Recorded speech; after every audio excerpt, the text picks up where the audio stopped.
Hello, আসসালামু আলাইকুম everyone. আজকে আমরা একজন র্যান্ডম মানুষের কাছে যাব আর বন্ধুত্ব সম্পর্কে কিছু জিজ্ঞেস করব।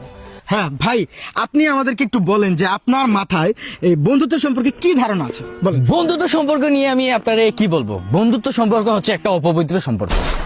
মনে করেন একটা বন্ধুই পারে একটা ভালো ছেলেকে খারাপ বানাইতে, বুঝছেন। Very high quality, low quality, temporary school, college and মাদ্রাসা এবং অক্সফোর্ড ইউনিভার্সিটির যে লাইব্রেরি আছে না, এই লাইব্রেরিতে যত বই পুস্তক আছে, এই সব বইয়ের যত জ্ঞান আছে বা যত শিক্ষা আছে, তার থেকে বেশি শিখতে পারবেন আপনি একটা বন্ধুর কাছ থেকে। সঠিক বলেছেন। বন্ধু হচ্ছে এমন একটা জিনিস, বুঝতে পারছেন। আমি 3 কেজি মুচ্ছি। আপনি বাংলাদেশের কত বর্গ কিলোমিটার? বাংলাদেশ হচ্ছে 1,47,570 বর্গ কিলোমিটার। বর্গ কিলোমিটার, ঠিক আছে। ওইটার থেকেও বেশি জ্ঞান ওর ভিতরে। আর আমি মনে করি আমার বন্ধুর মাথার ব্রেন আর সিটি কর্পোরেশনের ড্রেন দুইটার মধ্যে কোনো পার্থক্য নাই। একজন মহান কবি সিস্টার মাহিন বলেছিল, সবার উপরে মানুষ সত্য, তাহার উপরে নাই। Education is master vision. বুঝতে পারছেন আপনি যে বন্ধুর যে কতটা গুরুত্বপূর্ণ। একজন মহান কবি পর্যন্ত বন্ধুর প্রশংসা করছে। এডুকেশন ইজ মাস্টারভিশন, এটা হচ্ছে একটা বন্ধুর উক্তি।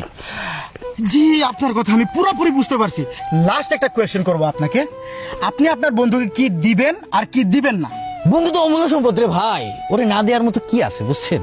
চাইলে তো আমি আমার জানটা দিয়ে দিব, শুধু দিব না কি জানেন, শুধু টাকা ধার দিব না। কেন টাকা কেন ধার দিবেন না? ওই যে মহান কবি সিস্টার মাহিন বলেছিল, টাকা পয়সা সম্পর্ক নষ্ট করার মূল কারিগর। এই জন্য আমি টাকা পয়সা দিব না, আমি আমার বন্ধুরা হারাইতে চাই না। না না না না, কবি এটা বলে নাই। কবি সিস্টার মাহিন না, আমি পড়ছি আইস্টার্ন বালার কবি বলে। উনি বলছে টাকা পয়সা বন্ধুত্বের বাড়ানোর মূল কারণ। আপনি দাঁড়ান, ওইটা তো বইয়ের কথা, অরিজিনালটা বলেন।